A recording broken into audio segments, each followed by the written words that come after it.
Hello everybody, welcome back to my YouTube channel. Welcome back to my YouTube channel. And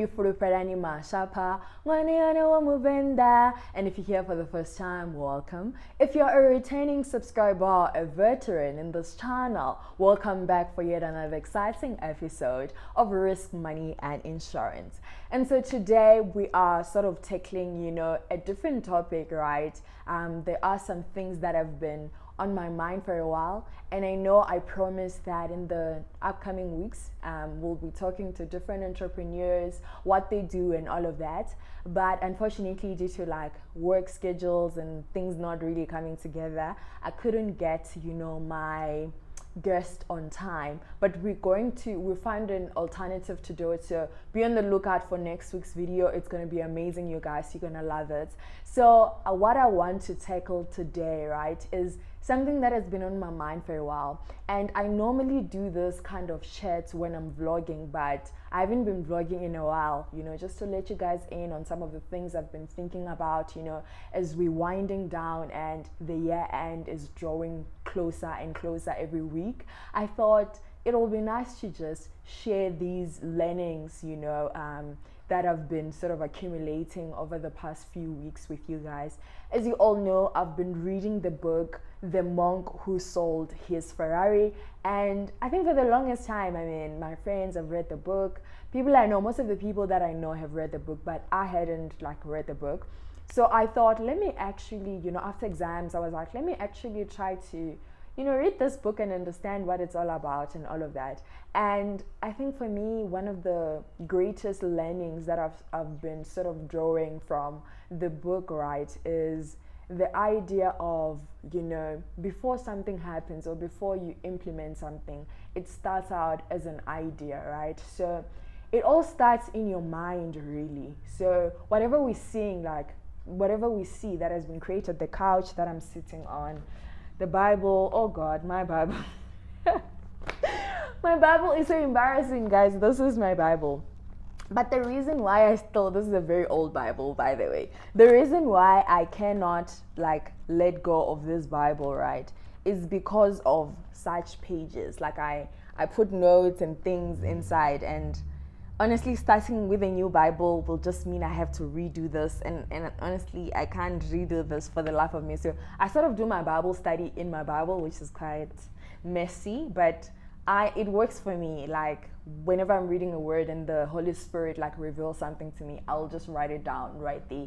Or if I look at a Bible commentary and put it, just put it there for context and understanding. So restarting with my Bible will just mean I have to restart with the notes and it's gonna be a lot. So which is why I'm still keeping my very old Bible. Thank you.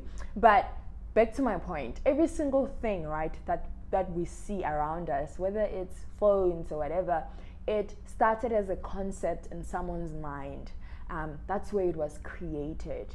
And then the physical thing that we see, that is sort of the second creation of that thing. So it started as an idea in someone's mind. So in someone's mind first, that was its first existence. And the second existence is, when we see it physically and we can touch it, we can engage with it, we can do whatever.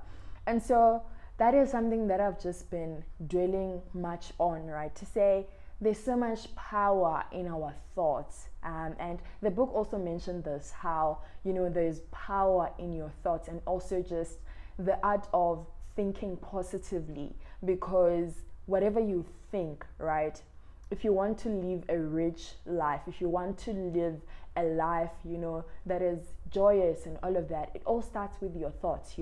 How are you seeing things and all of that? What are you telling yourself 98% of the time or 100% of the time, right? Because say, for example, you want to have a very good or very high self-esteem, right? You cannot have a high self-esteem if in your mind you're always criticizing yourself. You're always, looking at your flaws and scrutinizing your flaws and all of that, and you never really get to appreciate some of the important things that you have as an individual, or some of the important attributes that you have as an individual. You cannot be in this constant war of fighting with yourself, right? Where you're always bringing yourself down. Like, even before other people can get a chance to bring you down, you bring yourself down. And it's just amazing how even the Bible says it. So the reason why I got my Bible here is because it just took me back to this verse, right? It's Proverbs 23 verse 7, right? For as he thinks in his heart, so is he. And other like translations will say things like, as a man thinketh, right, so is he. And it just had me wondering around, actually how much power, do our thoughts actually possess. And it got me thinking about this, like, imagine a world where you don't place limitations on yourself. Imagine how many things you can actually achieve if you just believe that you have whatever it takes to do something. And I was like, man, the brain is such a powerful tool that we have as human beings. Like, every single thing. Imagine if you just believe that you have whatever it takes to do whatever you want to do. Like, and funny enough, this is the mentality that we had as children, right? Like, I remember I was so curious as a child. I would open up, appliances at home, trying to figure out like how they work. I think we've all gone through that stage where we just open up things, we are curious, and to our minds, like, everything is possible, like nothing can limit us and nothing can stop us. Like, we are just powerful, where you think like, I can do anything, I can solve anything, like I'm creative, where you believe in your own creativity and you believe in all possibilities. Like, we come from that, and the more we grow up, the more the world and everyone around us start telling us that no, that cannot be done, or no, that is impossible, or no, you cannot do that, or no, you're not really good at that, or whatever. But it all stems from, your thoughts and what you believe in your thoughts, to you eventually acting on whatever you have in your mind.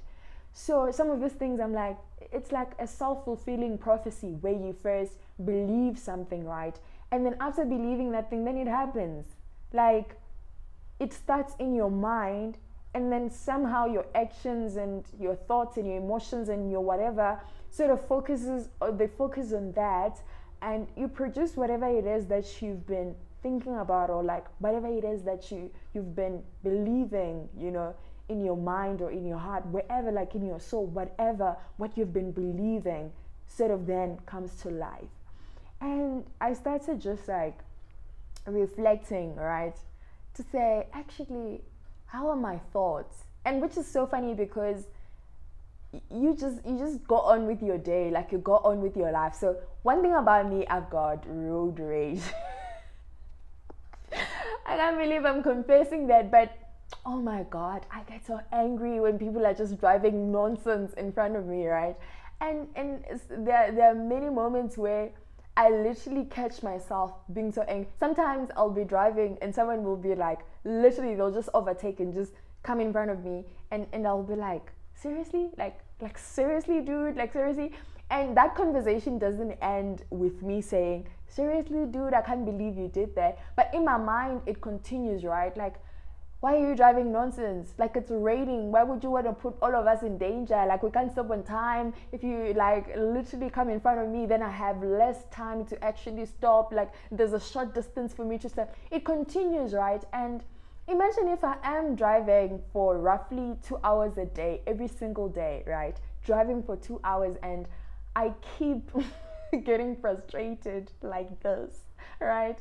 By the time, let's say for example, I'm going to work and I'm frustrated like this, by the time I get to work, I'm already worked up, right? So I'm not really in a very jolly, nice state, mentally, and also how I interact with people thereafter. It's somehow excited. It's somehow like frustrated as well, right? Like, my whole system is frustrated. So how I now engage with people or whatever becomes impacted. Like, maybe there are some engagements where, had I been in a good space, or had I been like consuming and focusing, my thoughts on positive things, I wouldn't have, I would have given that engagement a lot of focus and a lot of my attention. But because already I'm coming from a frustrated place, getting into that space where I'm engaging with other people, they might not necessarily get the best out of me, right?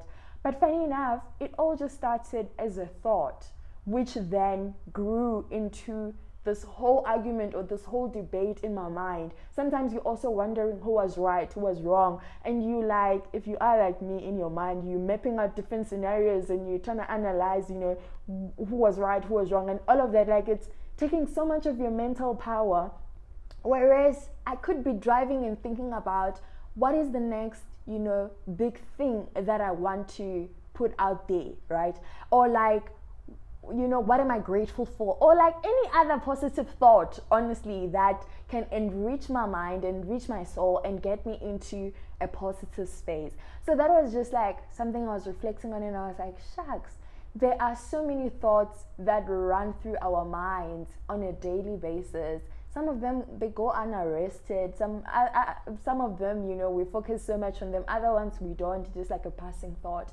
But there are so many thoughts, that they're constantly running in our minds. And I think it's important to start paying attention to what your thoughts are saying. And also this thing around, oppose your negative thoughts with like positive thoughts as well. And visualize yourself happy, or like, and visualize yourself smiling, and visualize yourself like in a good space, in good health, surrounded by people you love, doing something that you love.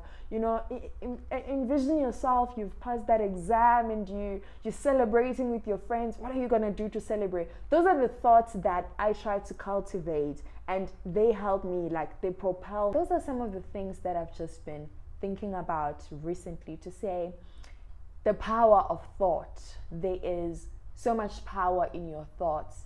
And I think on average we have around more than 63,000 thoughts a day, if I'm not mistaken. Can actually be more than that. So imagine 63,000 thoughts that you have a day, and you just let those thoughts run in your mind, and you don't try to filter out, what am I telling myself? What am I doing in this situation? So I just wanted to give you a challenge as well, to just try to listen to your thoughts. Like, what are you thinking about?